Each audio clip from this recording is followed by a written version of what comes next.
अब बात करते हैं मिडिल क्लास फैमिली की, तो Georgia, Kazakhstan, Kyrgyzstan, Uzbekistan, Russia. अब ये 5 कंट्रीज के ऑप्शंस हमारे इंडिया में ऐसे हैं जो एवरग्रीन है, मतलब साल में 2 बार एडमिशन होता है तो एवरग्रीन चलता ही चलता है। और सबसे ज्यादा हमारे पास इंडिया का जो मार्जिन है वो यहीं पर ही जाता है स्लॉट, क्योंकि यूएस, यूके, कनाडा के बहुत अलग फॉर्मेलिटीज होती हैं, डॉक्यूमेंटेशन भी अलग होता है, कहीं कहीं पर एंट्रेंस एग्जाम्स भी होता है, तो वो डिफरेंट एक अलग ही वो क्राइटेरिया है जिसमें बच्चे जाएंगे। बट यहाँ पर जो मैंने आपको कंट्रीज बताई हैं, Georgia, Kazakhstan, Kyrgyzstan, Uzbekistan, Russia, तो इनमें क्या होगा कि मिडिल क्लास फैमिली एडजस्ट हो पाती है। अब इसमें भी मैं फिल्टर करती हूँ, बीइंग कुछ यूरोपियन का पार्ट है बट पूरा नहीं, बट जॉर्जिया में जो थोड़ा सा स्टैंडर्ड है वो पूरा यूरोपियन कल्चर है, not as compare to that US, UK, but थोड़ा सा ऊपर है। तो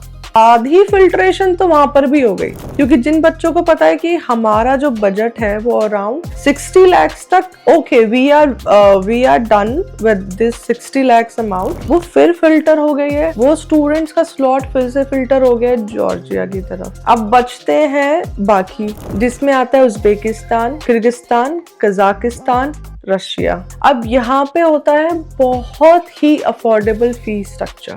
अब बच्चा क्या करता है कि US, UK, Canada filter out, Georgia filter out. अब बच्चा सर्च करता है इन कंट्रीज में, उज्बेकिस्तान, किर्गिस्तान, कजाकिस्तान, रशिया, ये 4 कंट्रीज हैं। अब बच्चा ढूंढना शुरू करता है फीस स्ट्रक्चर, इन चारों कंट्रीज का प्रोटोकॉल, सेफ्टी, कोई हंगामा तो नहीं हुआ है, कोई सीन तो क्रिएट नहीं होता है विद इंडियन स्टूडेंट्स, कोई डिस्क्रिमिनेशन तो नहीं है। अब यहाँ पे मैं आपको चूज करना बता देती हूँ कि कैसे कंट्रीज में आप चूज करें, आप कैसे सॉर्टेड रहें कि आप एकदम से किसी एजेंट के पास फंस न जाए। उसके लिए क्या है, आपके पास सबसे पहले ऑप्शन आएगा जॉर्जिया का। तो मैं अब इस वीडियो में बता देती हूँ, ये आपको मेरा वीडियो आपको अपनी MBBS जर्नी को सर्च करने से पहले देखना है। आई प्रे टू गॉड कि मेरी वीडियो आप तक पहुंच पाए, कि आप अगर सर्च इंजन पे जा रहे हैं, आप सर्च कर रहे हैं, तो आप कैसे सर्च करें। सो फॉर दैट केस, सबसे पहले अगर आपके पास जॉर्जिया आया है, आपको बिल्कुल भी, जब तक आपकी कंट्री डिसाइड नहीं होती है तब तक आपको बिल्कुल भी किसी भी एजेंट को कांटेक्ट नहीं करना है। प्लीज मेरे वर्ड्स को, मेरी लाइंस को नोट कर लीजिए। जब तक आप अपनी खुद से कंट्री डिसाइड नहीं करते हो तब तक आपको किसी भी एजेंट से कांटेक्ट ही नहीं करना है। इसका रीजन शायद वहां पे बैठे पेरेंट्स जो मेरी वीडियो देख रहे हैं वो बहुत अच्छे से समझ पाएंगे कि मैं ऐसा क्यों बोल रही हूँ। वो स्टूडेंट जो MBBS करना चाहता है, अगर वो अपनी कंट्री खुद से ही एक्सप्लोर नहीं कर पा रहा है, खुद से ही रिसर्च नहीं कर पा रहा है बेसिकली, तो वो कैसे अपने करियर को सेट करेगा? पहला क्वेश्चन तो यही आता है। सेकंड, बाय चांस आपने अब टाइप किया MBBS in Georgia, fees structure and all, मतलब इतना आपको मिला नहीं। आप करते हैं ना गूगल, आपको एकदम से इतना फीस स्ट्रक्चर नहीं मिलता है किसी भी यूनिवर्सिटी का, यूनिवर्सिटीज के नाम आ जाते हैं, एजेंट्स की वेबसाइट्स खुल जाती हैं बहुत सारी, इन्होंने इतना इन्वेस्ट किया हुआ है कि हम गूगल पे टॉप रहे, ये रहे, वो रहे, ये सब आ जाता है। तो इसमें अब बच्चा क्या करता है, जो भी उसके पास फर्स्ट गूगल लिस्टेड आया, क्लिक करता है। आपकी इन्फो चली जा चुकी है एजेंट्स के पास, जिसकी भी वेबसाइट को आपने क्लिक किया है। अब वो वेबसाइट को आपने क्लिक कर दिया है, अब आपके पास आएंगे कॉल्स।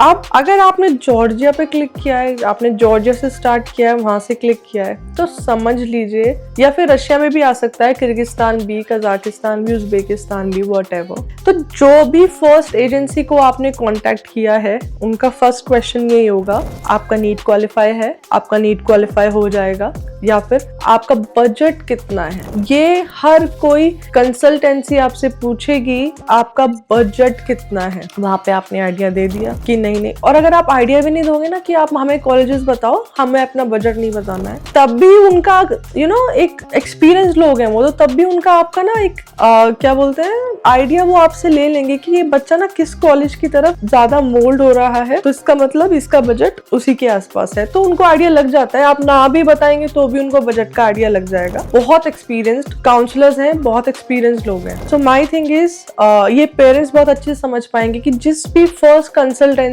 एजेंसी को आप कांटेक्ट करते हैं, वो उसने जिस तरफ भी आपका ब्रेन वॉश किया जस्ट फॉर 1 मिनट भी, या जिस भी तरफ मोल्ड किया, आपका इंटरेस्ट उसी कंट्री में बन जाएगा। ये मुझसे आप लिखवा लो, इतने स्टूडेंट्स को हमने भी देख लिया है, हमारा रात दिन यही रहता है काम। उसका ब्रेन वॉश हो चुका है, वो उसका इंटरेस्ट वहां पर जा चुका है। अगर वो बच्चा हमारे पास भी आता है, हमसे बात भी करता है, हम उसको कुछ अच्छा बताने की कोशिश करते हैं कि देखो हम लोग विजिट कर चुके हैं, हमें इन रियलिटी, ग्राउंड रियलिटी पता है, इसको अगर आप छोड़ सकते हो तो छोड़ दो, ये वाली आप यूनिवर्सिटी ले लो या ये वाली आप कंट्री ले लो, आपका बजट के अंदर ही है, बट इन ग्राउंड रियलिटी हमको पता है, हम यहाँ पे हैं। फिर भी वो ब्रेन वॉश नहीं होते, क्योंकि ऑलरेडी बच्चे ने डिसाइड कर लिया होता है हमें यहाँ जाना है। उसके बाद वो देखता है कि कौन सी एजेंसी कम पैसे में दे रही है, फिक्स करो, फाइनल करो, डॉक्यूमेंट्स दे दो। ये आपका प्रोसीजर रहता है और इसमें आपकी कोई गलती नहीं है, because there are lakhs of students जो ऐसे ही फंस जाते हैं, एज इट इज फंस जाते हैं। सो